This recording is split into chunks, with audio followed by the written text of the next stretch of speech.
Hey listeners, before we get into this episode, quick announcement. The company I work for, FinChat.io, is hiring a research analyst that will work directly with me on all our content and growth initiatives. If you're passionate about equity research and you're interested in working at a fast-growing startup, please reach out to me at ryan.henderson@finchat.io. You'll be the 20th employee. It's a really exciting opportunity. I look forward to hearing from you. Welcome to Chit Chat Stocks. Before we get into this episode, we want to talk about our friends at Public. Heads up, folks, interest rates are falling, but you can still lock in a 6% or higher yield with a bond account at public.com. That's a pretty big deal because when rates drop, so can the interest you earn on your investment. A bond account allows you to lock in a 6% or higher yield with a diversified portfolio of high yield and investment grade corporate bonds. So while other people are watching their returns shrink, you can sit back with regular interest payments, but you might want to act fast because your yield is not locked in until you invest. The good news, it only takes a couple of minutes to sign up at public.com. Lock in a 6% or higher yield with a bond account only at public.com/chit chat stocks.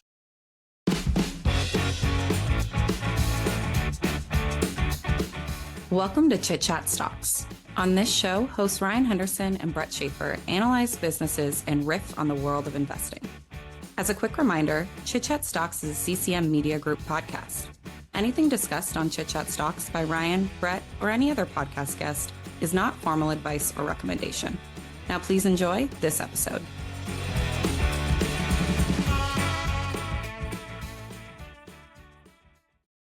Welcome in. This is the Chit Chat Stocks podcast. My name is Brett Schaefer, and as always, joined by Ryan Henderson. We are doing one of our Wednesday research episodes. This is our monthly stock reports where we go through a company, essentially an audio and video format. We might share some charts here. And if you are looking for more numbers, I would subscribe to our free newsletter. We'll have a further discussion with Ryan's show notes, graphics, charts all throughout the episode. But we're talking a maybe undercovered company. It's a company headquartered outside of the United States. It is Kelly Partners Group. And if that doesn't make it sound like a sexy industry or something that people could get excited about on Twitter, on the Motley Fool, or in online forums, the returns have been quite good. And Ryan thinks there are some characteristics to this business that can make it somewhat like Constellation software, but for the accounting industry. So with that tease, Ryan, why don't we start talking about the business? What is the backstory here? How was Kelly Partners Group formed? Yeah, to give a little more of a tease, the CEO here and the founder says he wants this to be like the Berkshire of accounting. Now, I know Berkshire's quite a different business and it's a little audacious, but while it might sound like a bit of a boring business, I do think there's a lot of this company checks a lot of the boxes that I look for. And so I'm glad I came across it. But in terms of the backstory, the founder is Brett Kelly, and he's integral here. He's a very important part of the thesis. He's kind of this eccentric guy. He's done a number of podcasts. He's written a number of books. He writes a book every 7 years. And he actually wrote this book when he was in his early 20s, which was, I think it was called I'm blanking on the name, either Conventional Wisdom or something like that. And he basically interviewed, I think it was 60 different really important people and was able to get in touch with them. And this was prime ministers. This was former presidents of the United States. Somehow he got them all to just kind of share their story and give some a little bit of piece of wisdom. And he wrote a book and it became a bestseller. Anyways, he's a bit of a storyteller. And he actually at one point says, he's like, I think 50% of people like me, 50% of people don't like me. That's fine. The worst thing you can be is not memorable at all. And so he is kind of this, I guess, polarizing or eccentric figure. But he's a pretty good salesman, if you will. So anyway, that's long-winded. We'll get into him a little bit more throughout the episode. But he started in investment banking and eventually got fired because he, quote, did not work well with other team members. That's his words. And he said he agreed with that. He thought it was kind of frustrating to go through the work to advise a deal and then you do all the work and people might not take your advice. So he said he grew frustrated with it. And so he moved on and decided to get his CPA, become a professional accountant, and he completed his master's in tax. At this point, he had a pretty solid business acumen. When he was in investment banking, I believe he was in an M&A division, so mergers and acquisitions, and he had built up a good sense of how to value businesses. And he believed that accounting firms could be good businesses if they were operated correctly. So keep in mind, he's got this blend now of investment banking, valuation, I guess, repertoire or ability to value businesses, along with the actual field expertise of accounting. And so one of his friends approached him and asked him to help him set up an accounting firm. And here it is in his own words. He says, in March 2006, a friend of mine asked me to set up a firm with him. He said, Brett, the CEO's name is Brett, you have 75% and I'll run the you have 75% and run the business. I'll have 25% and run the clients. Could that work? I said, sure. He said, I don't know anyone that knows more about business than you, and I'm a really good accountant. And so that was kind of a basis of a partnership. And really that was the preview of what would become Kelly Partners. So at the time that he had set up this partnership, he was also working at a larger accounting firm, and you manage your own book at the firm, but you're a part of a bigger company. And as the story goes, they said, you could become partner once you meet these responsibilities. And he said he met the responsibilities. Later on in the year, he came back to him. He said, it's time for me to become partner. And they said, we can't really do that deal anymore. We can do this other deal. And basically, he says they went back on their word. So he left. It was apparently not a very good departure. Like he seems quite bitter with them. And I think it kind of built a chip on his shoulder to be the guy across the street stealing business from them. So he started his own firm. Kelly Partners was built on spite a little bit. It's not the worst Potentially here. thing. That's not the worst thing. That there's quite a few successful businesses I think that have been built on that. Yeah, I mean, whatever his motive, it seems to have worked so far. And so he set out starting his own firm. And at the time, he told his clients, like I said, you have your own book while you're at the bigger company. He told his clients, hey, I'm thinking about starting my own business. Would you be interested in that? And they were like, yeah, no worries, no problem at all. So they started out, and he really excelled with that. And the firm ended up being very successful, and that kind of springboarded what became Kelly Partners. So he had his own business, and then he had the business side of things that he was running for his friend. At some point, however, he decided that he wanted the split to be more equitable so that the minority partners would have a little more control, a little more sense of the decision-making, a little more, I guess, profit sharing. So he went back to Scott, who was the friend he set it up for, and he said, let's make it a 51-49 ownership split where Brett Kelly gets 51%. And Scott would get 49. That is the structure of the current operating businesses today, and we'll get into that, but that's kind of the foundation. So he fell into it initially a little bit serendipitously, like his friend came to him asking him to do it. He was sort of a reluctant founder, but afterwards he said, you know what, this is scalable. Let's try to do it. All right, well, I know we'll have some follow-ups on some of this later, but what does the business look like today? What is their strategy? Yeah, so Kelly Partners currently has, I believe, 37 operating businesses as of their latest report. However, the reports are semi-annual, and I think the latest one was in June, so they may have made some acquisitions in the last kind of couple months that added to it. It's not exactly clear, but somewhere between like 37 and 45 operating businesses. Keep in mind, they'll sometimes do a couple acquisitions in bulk and stuff like that. So it's a little bit hard to tell, but I think 37 is a good count. The majority of those operating businesses are located in Australia, but they've recently acquired a few in the US as well, which I'll touch on in a sec. But these businesses are pretty simple. They're chartered accounting firms that primarily service small to medium-sized businesses. So in terms of financial size, the operating businesses typically generate $1 to $2 million in annual revenues. And it's think about it, it's good for like that accountant, that partner. It's a good business for them. And the way Kelly describes it is a lot of these people, like Scott, his initial client, his first one that did this, they like accounting. They like the details of it, getting in the nitty gritty, helping businesses file their taxes. And that's what they're passionate about. They're not necessarily passionate about HR and payroll and running the business side of things. And so he says they get a lot of people that are kind of in that situation where that's not their passion. They're willing to do it, and they know that that's part of running a business, but it's not exactly what they're excited for. So as for the acquisition strategy, it's a little bit unique. They do not issue really shares ever. So they have committed to publicly, and so far have only used debt to acquire new accounting firms.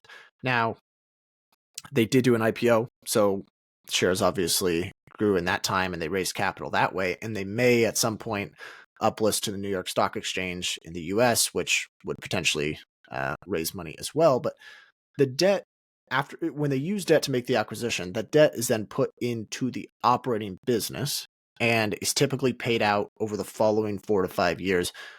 Reportedly, they have a strict valuation model. Every serial acquirer has a strict valuation model, but they try to pay forward. Maybe not those in 2021. Remember those? But they say they do. Yeah, I guess there was some out there. I don't know. Embracer Group, Mohawk Group, if you remember that one, or what they changed their name to? What did Mohawk Group change their name to? I can't remember. I can't remember. Some consulting nonsense, but those ones, let's just say we're pretty confident that Kelly Partners has a better hurdle rate than some of that nonsense that was getting thrown around during the 2020, 2021 bubble. Yeah, and they say that they pay 4 to 5 times earnings on their acquisitions, which people listen. Sometimes you hear 4 to 5 times earnings and you think, oh, wow, that's, a remarkable deal because you're used to public markets. But keep in mind, these are small businesses. They're run by 1 or 2 people. Yeah, it's typically key man risk, right? In this case, you're pretty much buying out a partner. So 4 to 5 times earnings, if you keep those earnings flat over 4 to 5 years, you're assuming that partner is going to be doing the same thing in 4 to 5 years. People's lives change. So it's not apples to apples with public company valuations, but 4 to 5 times earnings, if you can get them to stick around and you can believe that the earnings for that operating company is going to still be there in 4 to 5 years, that's certainly a good acquisition. The other part that's kind of interesting here is that when they acquire the company, as I mentioned earlier, they're acquiring 51% of it, but they'll pay out the acquisition price over 2 years. So the first year, they'll pay out 1/3 of the purchase price, and then the other 2/3 or the remaining 2/3 are paid out in year 2. So it's kind of nice from a little bit of a cash flow dynamic there where you don't actually have to pay out the bulk of the cost until the end of year 2.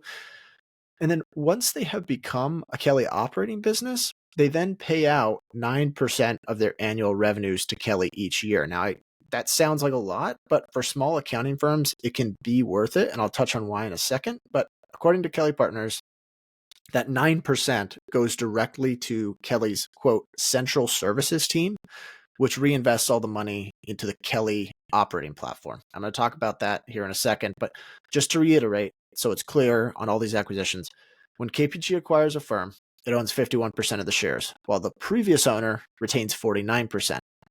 Kelly Partners Group then receives 51% of the profits and 9% of the total revenue.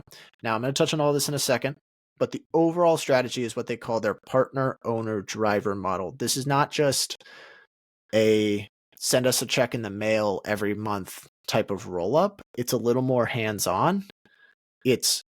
They're a little more integrated. I think a few years back, they were making decisions at the business level, like operating decisions, trying to say, hey, you should, do this, do this. From what I understand, they've backed off a little bit because I think probably the business owners don't really like being encroached on that much, would be my guess. But they still take a lot of the responsibilities off the business owner's hands, which makes it real easy. I've got a little illustration here showing what the partner owner driver model looks like. If you're interested, check it out in the newsletter. It'll be there. But yeah, that's the basics of it. 51-49 split, and then they get a 9%. I think they call it like a licensing fee. And we'll talk about that in a sec. So what are their financing costs like? What's the debt look like? How expensive is it? I did not actually check the rate on the debt. I assume it's not going to be ultra low since they're smaller. No, and the debt is held in the operating businesses themselves. So it's not like if one operating company goes under, the debt that they owed is limited to them. So they're not structured in a way where it's. I don't know. Yeah, I get the logic around those, but if an operating business goes under, like that's not a good thing. When people say that, I don't think that's a situation where the business is in a healthy spot. The other follow up I had was, oh shoot, what am I missing here? Around the churn. So you mentioned the key man risk. Do they have any good data around customer retention? Because I know the big concern for a roll up like this, especially where it's a services business where you have these small business relationships, are they able to retain the clients? And is that the key reason why they have the 49%? Sorry, are they able to retain the partners or the clients? The customers on the end, because you mentioned the key man risk of like, all right, you acquire this accounting firm, but if we ruin the customer relationships, well, the profits are going to disappear. Do they have good data around that about that customer retention? Yeah, I mean, it's not specifically data, but they talk about it a lot. So keep in mind the partners stay on, so the partners stick around, and usually you're taking stuff off their hands, so they're able to dedicate more time to the clients. Maybe they can increase their book of business. They're able to take on more clients. But really, if you have, I think the clients tend to be loyal to their accounting firms in general because part of it is it's a personal relationship that you have between a client and an accountant. The other part is over 10 years, over 15 years, however long you've had that client, you have come to understand the intricacies of that client's business. And there's nuances, there's certain expenses, there's certain things they do that are different than every other business. And it's really time consuming to switch to a different firm. And what part of the big sell for the partners is, from Kelly's perspective, is we'll help you find a successor. So they're willing to do that. A lot of their acquisition candidates end up being people that are late in their years and they're looking for a successor. And so they help them do that. It's something they talk about all the time, which is when you've been with an accounting firm for a long time, you're rarely going to switch. It's quite difficult to switch. It's time consuming. And there's actually some interesting accounting treatment around that, which I'll talk about, and it kind of leads to misleading earnings figures. But yeah, I'll get to that in a second. Does that kind of answer your question? I mean, it is likely very low churn, but they don't give any specific numbers. Right. It seems like if you're targeting small businesses, the one churn is, well, they're not a business that operates anymore. But I could see, and if you take the large accounting firms that are a part of the public companies that do SEC filings, it seems like those fees just go up every year. So I would think the industry has steady ability to raise prices, but maybe we can talk about that near the end in any valuation work. But anything else on that, Ryan? Yeah, just to your financing question, I assume it's case dependent. So they'll whoever their lender is, which it sounds like they have like certain creditors that they go to frequently for these operating company acquisitions. I assume it's case dependent, and with it being paid out over 4 to 5 years, the rate might be, I would assume it's probably around 10%, but I can actually pull that. I'm sure that figure is somewhere in their filings as well. So I don't have it on here, but yeah, I would assume Yeah, it's I'm okay. guessing, yeah, even if it is 10%, some people might say, well, that's kind of expensive. But if you're able to buy a business at 5 times earnings, there's a 20% earnings yield. And as we'll talk about in this next section here, there is that ability to raise margins once you enter the consolidated business. So you can still get a good return, even if that cost of debt looks relatively high. But let's move on to the other side of the business. So Kelly Partners is out there. They want to acquire accounting firms. Now, Ryan, why don't you tell us why an accounting firm would want to sell to Kelly Partners Group at what people might say is a very attractive price? Yeah, this is the first question I had, and probably the first question a lot of people have is like, you've got a business, say 4 to 5 person firm, maybe a little more. You're doing 1.5 million in annual revenue. After all your expenses, you're maybe taking home 250,000 in annual profits. Why would you want to sell half your business and pay a 9% fee every year to Kelly Partners? The way Kelly paints it, and I think this makes sense, is that Kelly offers a standardized operating platform. So this takes out a big chunk of the responsibilities required for actually running the business. You no longer need to pay for your own systems, HR, which keep in mind, HR is not just one function. That's a number of functions that are done at the business level. IT, marketing, trainings, like training new employees. Kind of the list goes on when you think about the stuff you do on a day-to-day basis that is not focusing purely on your clients. Most of that gets handled by Kelly, which allows the partner to actually focus more on serving customers. And it also gives them more free time to handle more customers if they were working at capacity, which a lot of these are. You think about like software business, you're going out, you're really trying to find customers. With an accounting business, you're getting a lot of local inbound. You're getting people that need an accountant. They're going to your office saying, hey, can you take on my business? So sometimes, I'd say oftentimes, you're kind of working at capacity, and it's more just a function of, can I find the time to service more clients as opposed to not being able to find them. And there's actually a quote here. It says the investment, and this is the 9% investment, because the other thing you're getting is money. Like, what are you getting on the acquisition? You're getting money. So this investment has freed up accountants to spend 40% more time with clients, which has improved the quality of service and allowed the company to handle more clients. So there's a couple things, right? You don't have to spend time doing stuff you don't like. You get margin expansion as well, because you're not paying for all that stuff on your own. You're getting the operating system from Kelly, so there's probably literal software expenses and subscriptions that go out the window, and in addition to the time savings. And you get money over the first 2 years of that acquisition. You get your payout. So that part's nice as well. Kelly reports that on average, this reduces the operating company's working capital by 2/3, moving on to the Kelly operating system, and profit margins nearly double. So on average, they state that accounting firms go from 19% to 33% margins once they're with Kelly. And then the other one here, that it's important to mention that, okay, you're doing $1 million in revenue. You got 19% margins. You sell to Kelly, you get a buyout. Margins go up to 33%. You're able to service more clients, so potentially more revenue as well. Your actual take-home earnings for the partner they don't change that much. So you're still making as much money at the end of the year, but you're doing way less work, or way less of the work that you don't like to do. The other part is quality of life stuff. So apparently a lot of the acquisitions that Kelly makes are from partners that are looking to retire. They want to find a successor, or at least they want to phase into retirement.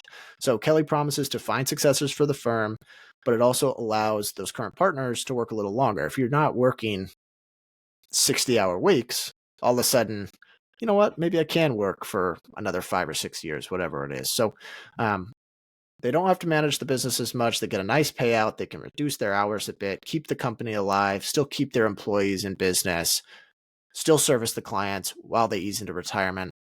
It ends up being a decent gig. And they actually break it out in their presentations and say, here's how many potential targets we've got in each country in terms of acquisition targets. Here's how many of them are currently looking for a successor, or an estimation of how many might be looking to kind of retire in the coming years. So that ends up being sort of their ideal acquisition candidate.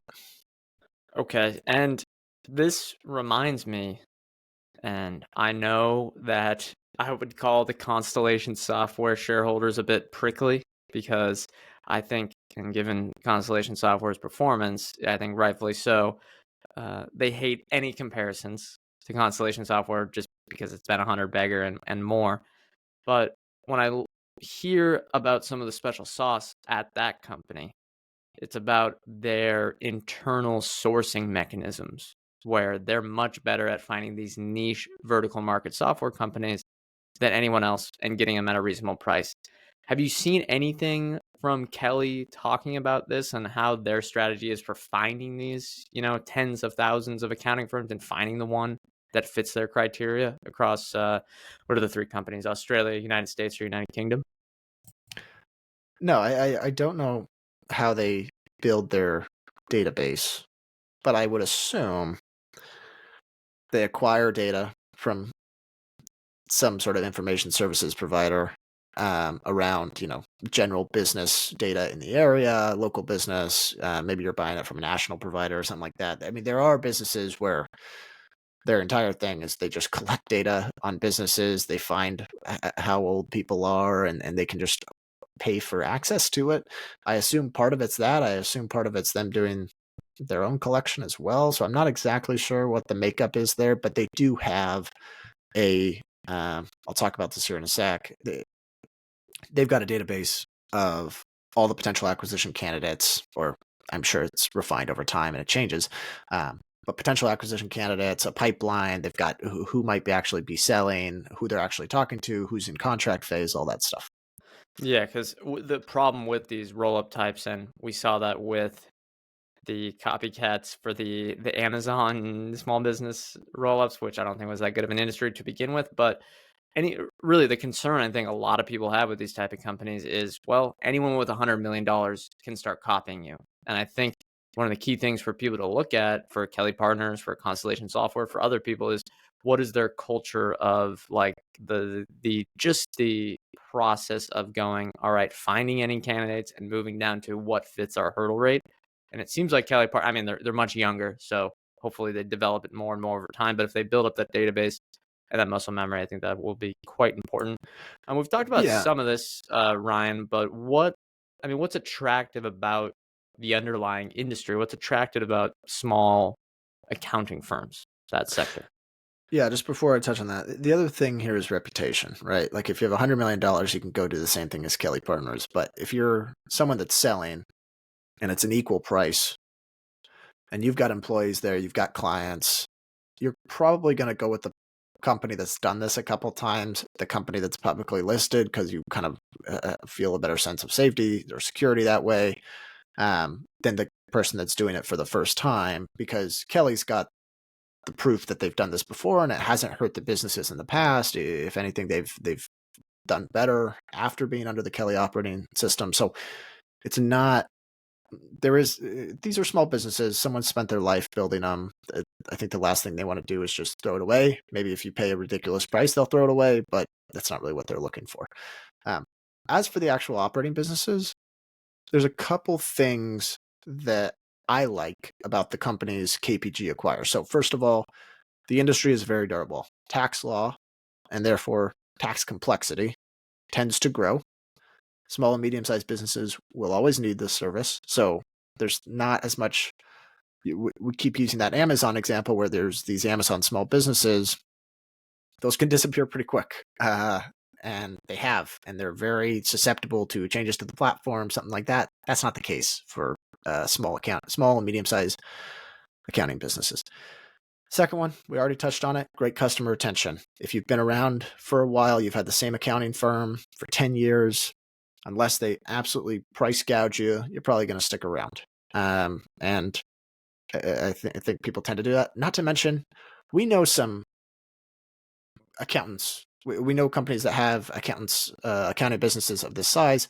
When they have a customer relationship, it's not just like some random customer. They're important to them. They probably get dinner together. They probably go out. They probably, maybe they're family, friends, whatever it is. These are actual relationships. So there is high customer retention there as well. Third one is the organic growth. The operating businesses under Kelly Partner Group's umbrella grow organically. And part of that is KPG takes some of the responsibilities off the partner's hands. So that allows them to go out and get a bigger book of clients. The other part is probably, to some degree, a little bit of pricing increases as well. They have averaged, I believe, roughly 5% organic growth from 2018 to 2024. So it's been, there's that benefit as well. You think about the kind of businesses, small businesses, if you were going out and acquiring one, you'd feel like acquiring an accounting business would be pretty stable. Yeah, that's fair. Better than an individual restaurant or an individual seller of random goods online, stuff like that. And looking at, or go ahead.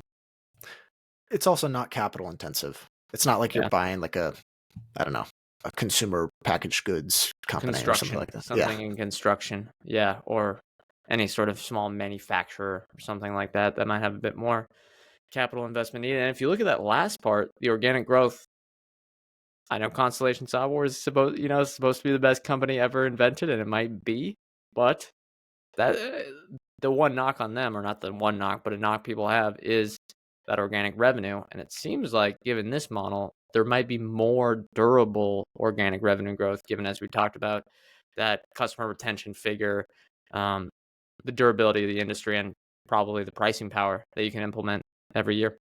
All right, let's look at KPG's financials as a whole. Someone's looking at this stock, hopefully, at our good friends at finchat.io. What do the financials look like? What do the numbers look like? What's their growth been? And then, obviously, as we get further and further to the end of this episode, we'll talk about valuation. Don't worry, listeners. All right, listeners, you know how much we use finchat.io here. That's why we are excited to announce that starting today, FinChat is offering 25% off any paid plans using our link. FinChat does not run sales like this very often. So if you want to get 25% off, you have to sign up before midnight on Monday, December 2nd. As a reminder, FinChat is a stock research platform that we use for all our financial data, whether it's generic metrics like revenue and earnings per share, or more company-specific KPIs. FinChat's got it. We use FinChat every single day for our research, and we hope you will too. Again, if you've ever thought about signing up for FinChat, now is the time to do it. Using our link, finchat.io/chitchat, you can get 25% off any paid plans.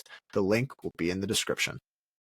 Yeah, Kelly has grown quite quickly since its IPO, which I believe was I actually don't remember the IPO date, but I think it was 2019. They were growing quickly before that as well, but the IPO gave them some cash, and it also gave them that reputational advantage, which kind of allowed them to speed up their acquisitions. And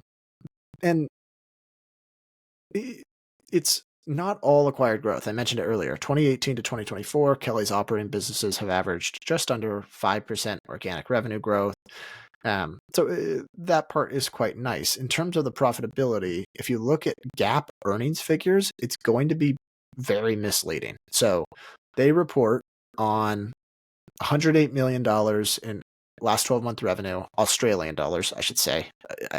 I'll do some conversions to USD in the valuation work, but on $108 million in revenue over the last 12 months, they report just $3.5 million in net income. But there's an accounting treatment that does not make much sense here. So I'll try to explain it the best I can. So when Kelly acquires an operating business, that operating business has to estimate its asset value. So it'll go through the tangible items like their computers, their chairs, whatever equipment they might have. Like if someone were buying our podcast, we'd have to say, what are all our assets worth? And we'd go through and all right, Mike's $100, the lights, whatever. You go through the tangible stuff, but then you'd have the intangible ones as well, which the biggest asset for an accounting firm by far is customer relationships, which is intangible. And they have to state the value of that upon acquisition. However, the accounting treatment for customer relationships is to amortize the value over 10 years. But we've already talked about it. If you've got a customer that you've been working with for 5 to 10 years, they're probably not going to leave. So you've got that, you've amortized the value at a 10-year basis, and it leads to, especially when Kelly has elevated the acquisitions quickly over the last few years, the amortization jumps really fast. But that's just not based in reality. And you can see that in the cash flow. Like the cash flow still comes to the company, but they're writing off these relationships slowly. And so it leads to this big discrepancy, especially in heavy acquisition periods where net income is just extremely underrepresenting the actual cash flow to the company. So the metric that I think is more valuable here, there's two, really. There's owner earnings, which they go ahead and break out. And that is cash flow available to the parent entity. Its owner earnings is cash flow to the group after taxes and finance costs, after taking into account working capital investments or changes and deductions for maintenance CapEx. So that's one measure as well. The other one that I like is what they call underlying PATA, net profit, underlying net profit after tax before amortization. So essentially what that's doing is it's taking the earnings of the businesses that are there, not the newly acquired ones. So it's excluding the growth, the acquisition growth, and then it's doing it's stripping out the amortization. They also, the only concern here is there are one-time costs that they strip out, but they also strip out one-time benefits. So I think it's a useful metric to look at both owner earnings and underlying net profit after tax. Basically, they've got 7.8 million in owner earnings in Australian dollars, which would represent 11% net margins, but that's taking into account the acquisition. So the underlying net profit after tax margins, you're looking more at like 24, 23, 24%. And it's actually been elevated lately because, sorry, I'm kind of rambling here, but the margins have contracted lately because they went through a period of elevated acquisitions, and it takes time for those acquired companies to hit the new profit margins under Kelly Partner Group's operations. So that part becomes, you should see margins start to inflect unless they continue to kind of elevate the acquisitions that they're doing year after year. And he actually said this, like in 2023, that was when margins really compressed quickly. And he said, I understand the margin compression in that margin in this period. Sorry, it was a weird quote. I understand the margin compression in this period, but know that that won't continue. He was very forthright about that. And then the next year, it did not continue. So he was right. The other thing I'll mention here. So you've got the 9% revenue fee that you pay to Kelly Partners Group. They invest that into what they call their operating system, or the fuel behind their business. They actually go ahead and in 2023, they added, so they collected, I'm looking at the numbers here, $8 million worth of that revenue fee. They added another $2.5 million that they invested into that fuel, or that operating system, their central services team. That's come down this year, so that was another reason for part of the margin contraction that you saw. Overall, I think you're probably looking at, they target 35% margins. I think they should be able to get to 30%. If you've got your businesses doing 33%, I don't see why you want to be able to do it yourself, assuming that you have more and more of a growing operating business as opposed to new acquisitions. Yeah, I think that all makes sense. I could see the investors out there getting a bit concerned about these numbers. Maybe, you look at some of the stuff and because look, they're telling you what owner earnings are. But if you look at the cash flow, it looks good as well. And in fact, the operating cash flow might look a little bit higher than what they're saying the owner earnings are. So taking that to account, it's not like they're pulling a number where they say, look, hey, net income or whatever, our own earnings are this high, but we're just draining cash off of the balance sheet. That's not occurring. Maybe one follow-up. Have they ever talked about, given how they're at positive cash flow, how would they ever self-finance without debt? Would they ever do some deals out here, from all internal financing, or have they never mentioned that? I haven't seen any mention of it.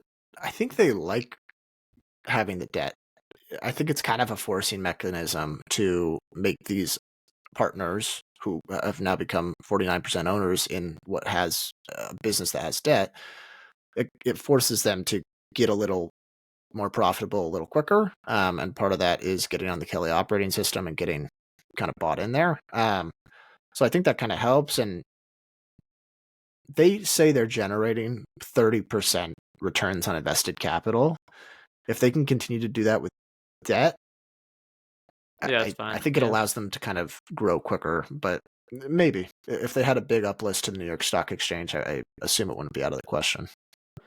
Yeah, I can understand that. All right, let's talk about international expansion. They have really focused at first in Australia, their home market. I'm not sure if this guy is Australian, but I assume he is. This is really talking about the reinvestment runway, which is incredibly important for a roll-up strategy. Again, we'll talk Constellation software as an example. For perhaps the last 5 to 7 years, not everyone, but there's been a lot of skepticism about how big the strategy can get. And they've proved that, well, they can get much bigger than perhaps anyone thought. And that led to some fantastic returns. So we're moving international, which is really just the United States and the United Kingdom. Why does this matter? What sort of runway does this give them to grow? Yeah, like you said, most of the operating businesses are still in Australia, but they have been acquiring in the UK and the US. Those are kind of the two big markets that they talk about, and they've made it clear that they plan to push heavily into those. I've got a little chart here showing basically what they estimate as their TAM. They say accounting businesses, excluding the big four and mid tiers that are just available in each market. There's 35,000 in Australia, 87,000 in the US, 40,000 in the UK. It looks like half of those are planning to retire, have a partner that's planning to retire in less than 5 years, which is kind of interesting. Seems high, but maybe I guess they probably know the numbers better than me. But so far, the expansion has been really U.S. heavy. They acquired a couple accounting firms in Los Angeles recently and just announced a greenfield business in Texas, which is basically becoming Texas. Like they have built a partnership platform in Texas with a specific Texas management team who owns a minority of the business. So they're kind of setting up shop locally. And the thing that I like here that gives me a little more confidence about the international expansion is that it doesn't require like parent company know-how.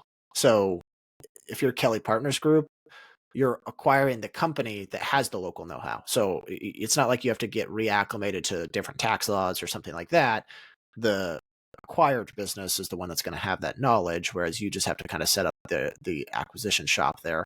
There is some upfront costs to entering new markets, from what I understand. I can't remember where I read this, but basically getting your business licenses for that area, maybe setting up a local team to operate there. Those are the costs to get set up. But once you're making recurring acquisitions in those markets, it becomes kind of less costly to do so. So tons of firms available for acquisition. It seems like they're successfully expanding, particularly into Los Angeles and I guess Texas as well. But I don't see why this playbook wouldn't work in those markets. It's not like you have questions around whether or not a product's going to resonate with consumers. It's just purely financial, so it seems pretty easy. Not easy, but straightforward. Right. And every state's going to have accounting needs, and there's going to be accounting needs that are specific to that state. All right. Yeah. We've talked Constellation software, and you are going to give a caveat here that it's not the exact same and it's not going to be a guaranteed 100 bagger, but looking for the characteristics of a high quality business can help, find some winning stocks. It's not about finding Constellation software after it's gone up 200,000%. I have no idea how much the stock is up since its IPO, but it's about finding a company that can maybe do something similar over the next few years. That's how you actually make money. So with that being said, why do you think Kelly Partners Group can resemble a Constellation software?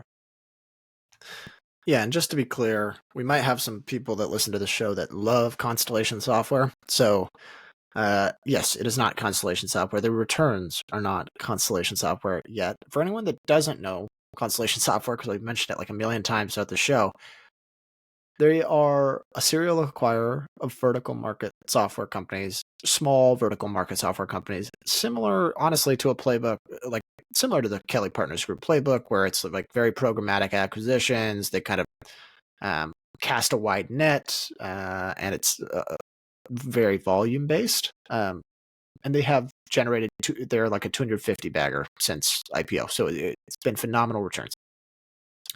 Why do I think it's can be similar, or like what are the similarities? The first one, I've got basically 5 here, but first one is thinking small as an advantage. So like Constellation software, Kelly's acquisition strategy is very volume based. They aren't competing with the giant capital allocators, the giant private equity companies, because buying one small accounting business in the UK isn't really going to move the needle for one of those big capital allocators. So it kind of gives they're fishing in a bit of a different pond, which is nice. The second one here, there are tons of targets. So it's a very, there are in terms of their ideal business, they've got thousands and I think probably hundreds of thousands between the UK, Australia, and the US. Here's a quote from Brett Kelly. Says, there's 28,000 firms that we are contacting consistently across the US, the UK, and Australia. There's 138 live leads. We are actively meeting with firms. We expect that we can very materially grow the group over a virtually unlimited runway unless governments decide that they're disinterested in taxing people in the future. In other words, it's his way of saying there are plenty of targets. That's not going to stop anytime soon. The third thing, and that is very similar to Constellation Software. The third one is taking this programmatic approach to acquisition. So KPG has gotten to the size now where they have set up a dedicated acquisitions team. It's no longer just Brett Kelly calling people and shaking hands and signing the deals solely himself. They've got a team for it. Obviously, Constellation has probably tons of teams dedicated to finding acquisition targets. And for those that don't know, Constellation, they've got this massive database of basically every vertical market software, it seems like, in North America, maybe globally. And they frequently send them emails to those founders just waiting for them to be ready to sell. And they'll get a few fish that bite. And it's not necessarily this, like, we'll pay more than everyone else. It's, oh, are you having a bad day? Let us buy your business from you at a cheap multiple. And it seems like it ends up resulting in a lot of these acquisitions where it's not necessarily, it's not that they don't care about the quality of the business. I'm sure they do. But that isn't their primary focus. The primary focus is, can this be a durable business? Can we get it at a cheap price? That's pretty similar between KPG and Constellation Software. Then the last two here, there's very little capital intensity in both cases, Constellation Software and Kelly Partners Group. When you look at the operating businesses, they're just not that capital intensive. You know, you're selling software, or in Kelly Partners Group, you're selling accounting services. It's not like you have to buy a lot of inventory in order to do that. So that's kind of nice. I would say in Kelly Partners Group's case, it's maybe a little more inbound demand as opposed to going out and spending a lot of money on marketing. If you're an accounting services business, you probably don't need to spend that much money on marketing. You're probably getting phone calls or knocks on the door from local businesses. So that part's maybe a little nicer for Kelly.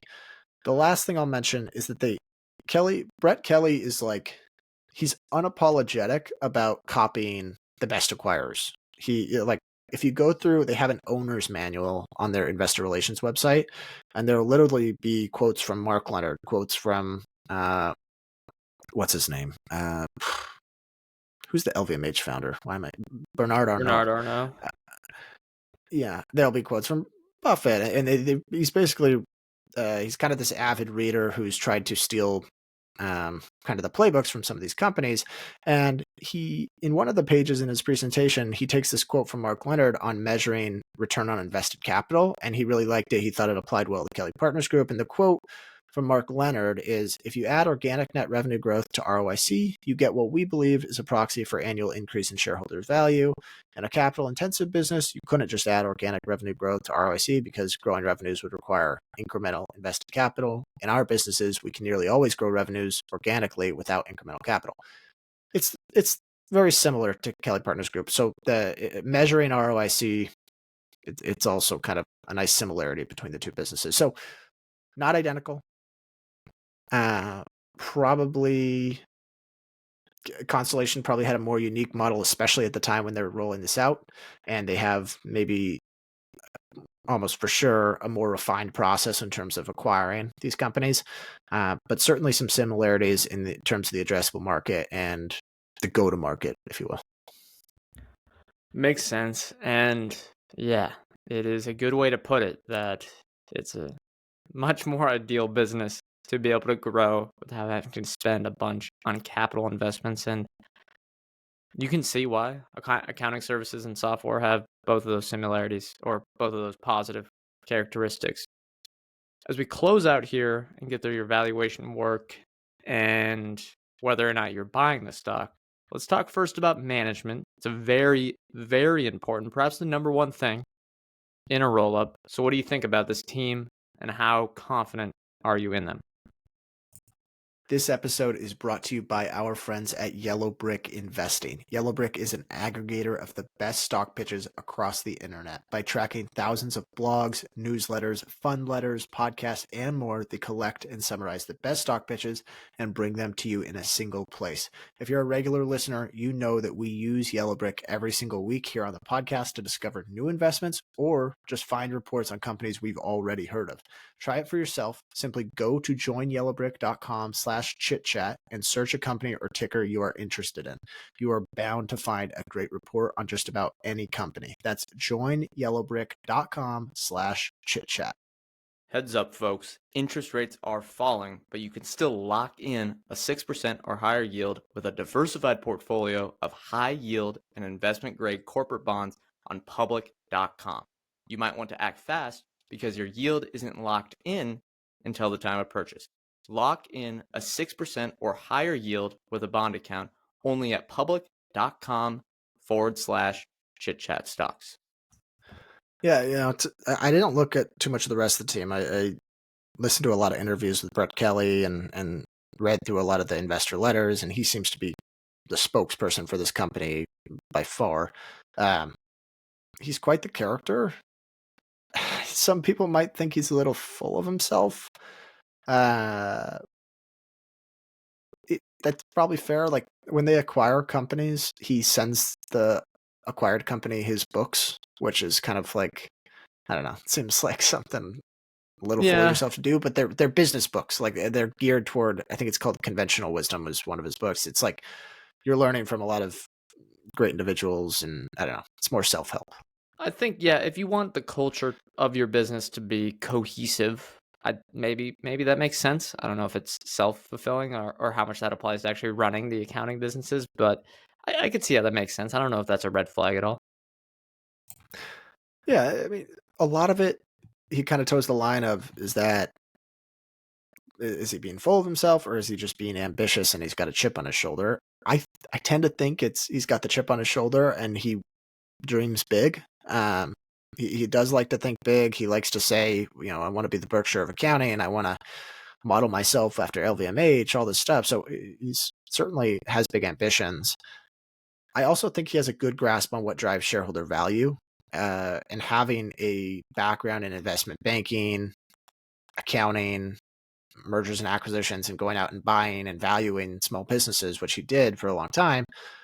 It kind of builds that muscle, if you will. So I like how he got kicked out, or not kicked out. He didn't fit in with the big consulting and accounting firms, which we kind of think can lead to groupthink sometimes. But yeah, that actually might be a positive. yeah, I would not be surprised. He talks about the book The Outsiders all the time.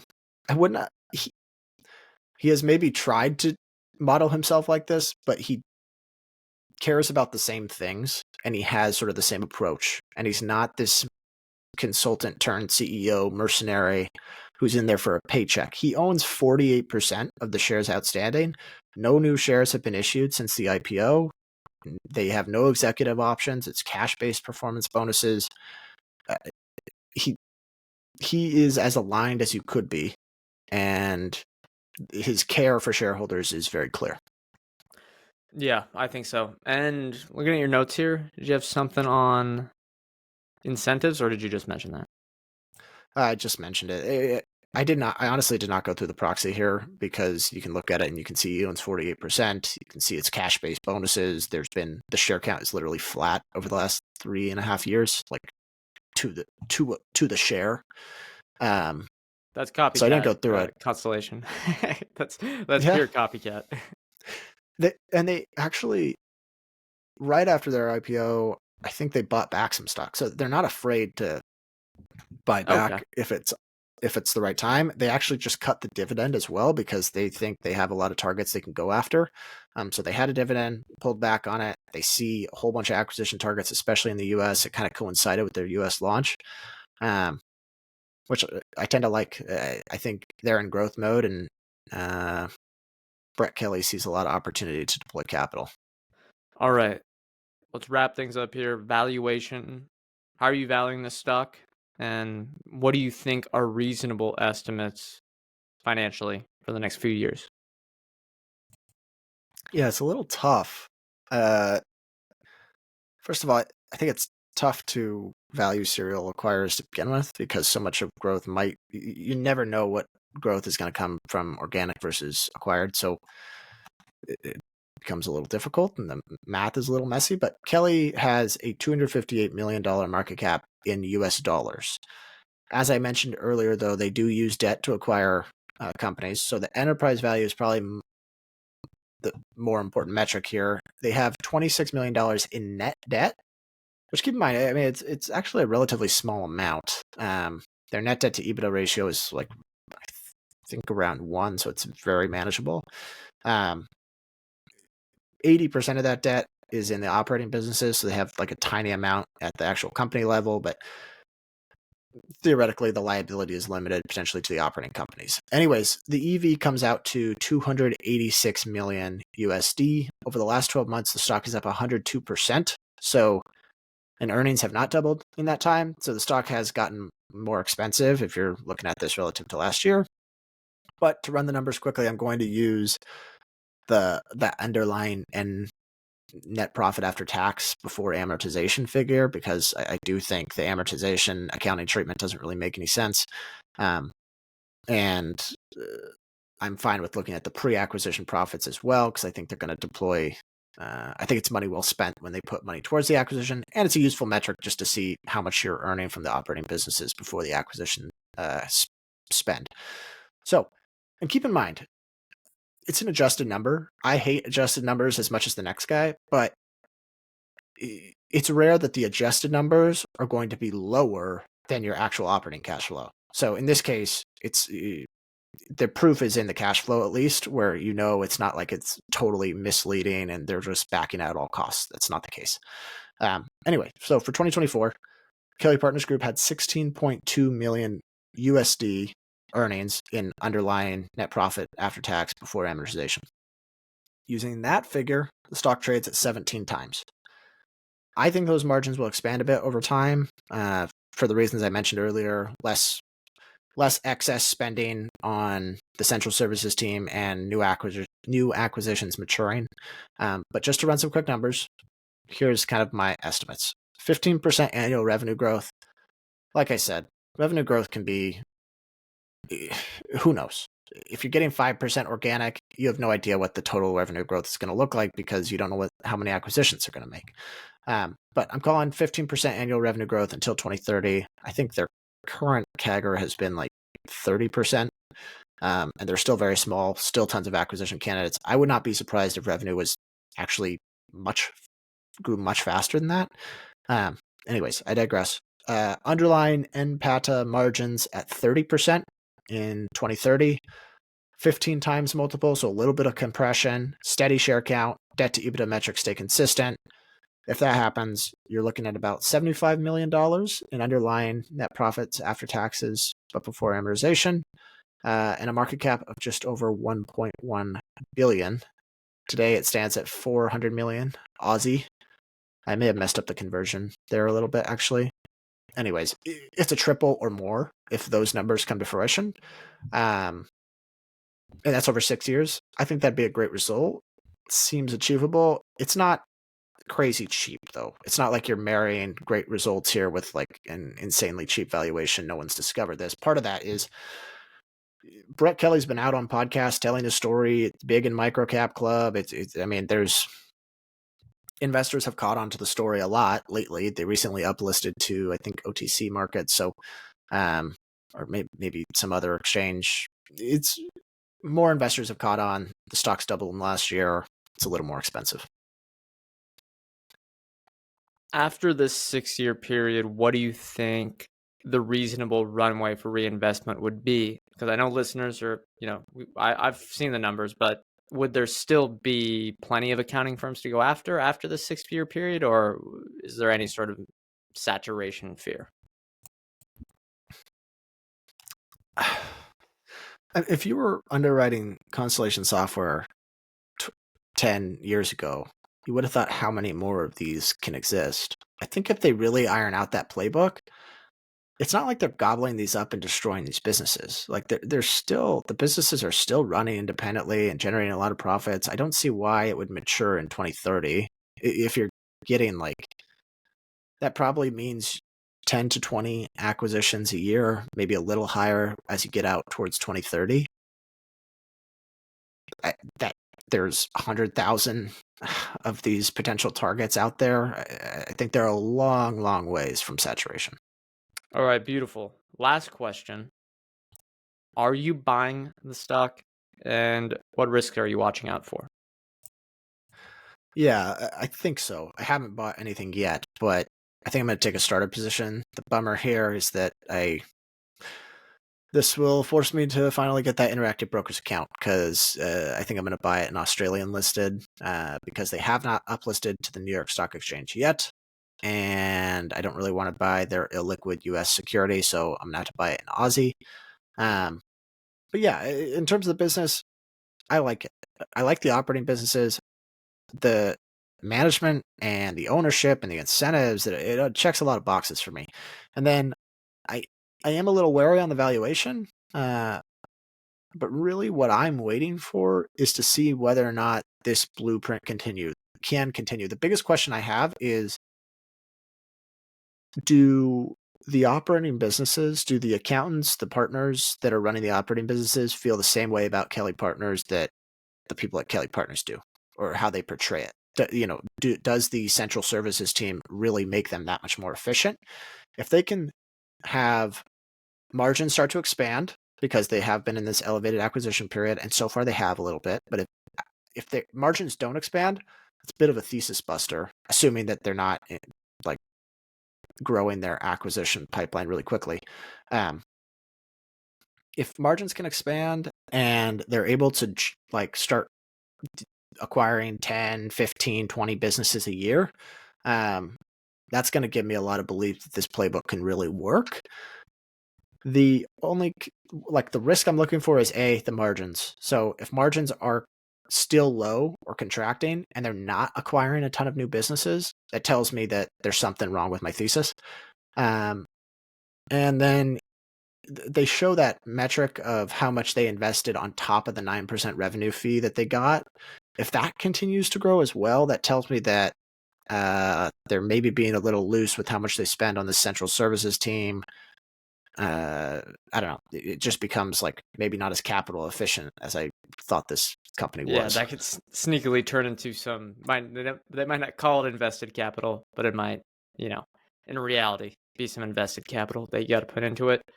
I think one you're probably thinking of but just didn't mention is the ability to grow the number of acquisitions per year, because it's much easier to acquire a couple of businesses per year, and they have done that, but continually scaling that until they get to kind of a steady state figure, you just don't know if they can do it until they do. But that's what comes with buying this instead of Constellation software.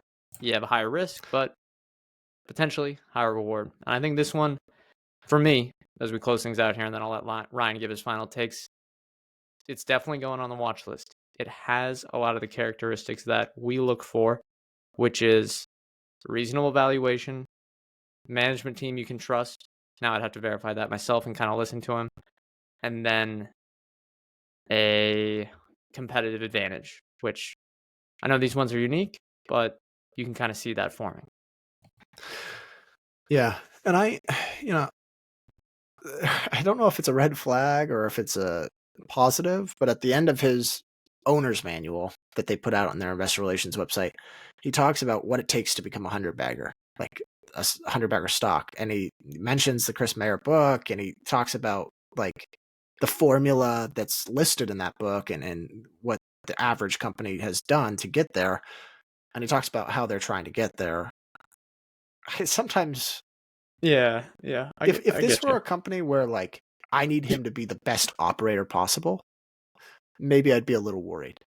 But if he's a serial acquirer and he's valuing businesses himself on a regular basis, I guess I don't care that he seems to have this passion for the investment community. Yeah, I can see the one concern is just, he wants to be Mark Leonard so badly. He wants to be a 100-bagger that if it starts not working out, you could see this being a situation where they not saying they are, but it would be a situation where they get a little fuzzy with the numbers just to make things look better if they're going poorly, because they have this reputation. He wants to be charismatic. He really wants to be like this. So that'd be the one concern. But so far, seems like the numbers are holding up. Yeah, agreed. I think that's it. That's pretty much everything I've got. It's going to go in the it'll go on our Substack as always. There's a lot of charts in here, and I mentioned a couple of resources at the end as well that you can check out. But it seems a bit like a gem for all the small caps that we've looked at, and we do the small cap of the week all the time. There's so many companies that have just a ton of hair on them, and there are usually some concerns, but this seems to check a lot of the boxes. Yeah, it looks better than 95% of the small caps that we look at on the Power Hour, but you can't invest in every stock, and you got to find the ones that look attractive to you. I will say, if you've made it this far in the episode, I would definitely consider subscribing to the Substack, because we have started using their chat function for all the free subscribers. We just have a free newsletter. So if you want to use that, we basically have it's similar to, say, a Twitter thread. I'll post a question in there like, hey, what did you think of the episode? Hey, what did you think of Kelly's Partners Group? Or toss a few charts in there, and we have some much healthier discussions without the spam bots and all the stuff that's making Twitter much, much worse. So if you want to go there instead, we're going to spend a lot more time there. And I'm glad, because we already have some people contributing to that discussion board. But we're going too long here. Let me hit the disclosure. We are not financial advisors. Anything we say on this show is not formal advice or recommendation. Ryan, I, or any podcast guest may hold securities discussed in this podcast, may have held them in the past, and may buy, sell, or hold them in the future. Thank you, everyone, for tuning in. Make sure to check out that newsletter as always, and we'll see you next time.